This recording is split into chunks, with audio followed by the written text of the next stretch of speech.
جی السلام علیکم، میں طائف سے لائیو ہوں۔ ٹھنڈی ہوائیں چل رہی ہے ماشاءاللہ۔ یہ یہاں پر مسجد الکو جہاں پر حضور نبی پاک صلی اللہ علیہ وآلہ وسلم جب طائف کے لوگوں نے، طائف کے بچے آپ کے پیچھے لگائے اور انہوں نے پتھر برسائے اور آپ نے اس جگہ کے اوپر احرام فرمایا، بھائی خون مبارک نکل رہا تھا آپ کا، اور کفار پتھر کو بھی ایک کو دھکا لگاتے رہے۔ بہرحال وہ ویڈیو میں الگ سے ایک پوری شیئر کر دوں گا۔ اس ویڈیو میں بتانا یہ چاہتا تھا، میں یہاں پر بیٹھا ہوں مسجد کے ساتھ بالکل، یہ اوپر دیکھ لیں، کیا ہے، یہ بیری کا درخت ہے، اور یہاں پر یہ جو بیری کا درخت ہے یہ سالوں پرانا ہے۔ میں آج سے تقریباً چند سال پہلے بھی آیا تھا، اس ٹائم بھی تھا، سامنے بھی بیری کے کچھ درخت ہیں، طائف میں بیریوں کے درخت ہیں، تو بھائی یہاں پر یہ سالوں سال پرانے درخت ہیں۔ بہرحال جی بتانا یہ چاہتا تھا، جو پاکستانی حاجی آتے ہیں یہاں پر آ کر اس بیری کے پتے توڑ رہے ہیں، کچھ کھا رہے ہیں، یا اوپر چڑھ جاتے ہیں، اوپر جانے کی کوشش کرتے ہیں۔ آپ اوپر جا سکتے ہیں، ایسا کوئی مسئلہ نہیں ہے، لیکن وہ شبک لگا کر بند کیا ہوا جو پتھر کفار اوپر سے گراتے تھے نیچے۔ وہ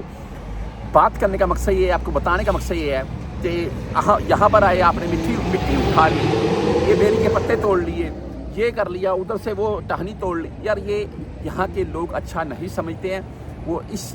عمل کو کچھ تو شرک اور کچھ یہ سوچتے ہیں کہ یہ بالکل خلاف شریعت ہے، تو آپ کو منع کرتے ہیں کہ بھائی یہ کام مت کریں یہاں پر۔ اور میں بھی یہ بولوں گا کہ یہاں پر ایسا کوئی بھی کام آپ مت کریں۔ آپ بلے سان لے لیں، اگر آپ جا رہے ہیں بدر کی طرف، آپ کو طائف سے بھی ملے گا، بلے سان لیں، وہ بھی تیل نہیں لینا ہے، وہ اوریجنل نہیں ملے گا آپ کو، بلے سان کی ٹہنی مل جاتی ہے، مسواک مل جاتی ہے، وہ لے لیں، وہ کریں، ان کو پاکستان لے جائیں، کھانے میں ملا لیں، وہ صحت کے لیے بہترین ہے، اور وہ بھی اس نیت سے کہ یہ صحت کے لیے اچھی ہے، مسواک کریں گے خوشبو آتی ہے، معدے کے لیے اچھی ہے۔ تو بات کرنے کا مقصد یہ ہے کہ اس چیزوں سے ہمیں یہاں پر منع کیا جاتا ہے، اور پاکستانی حاجی، ابھی رش کم ہو گیا، یہاں پر اتنا رش تھا کہ یہاں پر بیٹھا نہیں جا رہا تھا، تو میں نے ویٹ کیا، جب رش کم ہوا ہے تو اسی ٹائم میں ریکارڈنگ کرنے لگا، میں نے بھی زیارت اسی ٹائم بھی کی۔ تو بھائی یہ ان چیزوں سے پاکستانی جتنے میرے بھائی ہیں، انڈین ہیں، میری ویڈیو دیکھ رہے ہیں، میں یہ بولتا ہوں یار تھوڑا پرہیز کریں، وہی اچھی بات ہے۔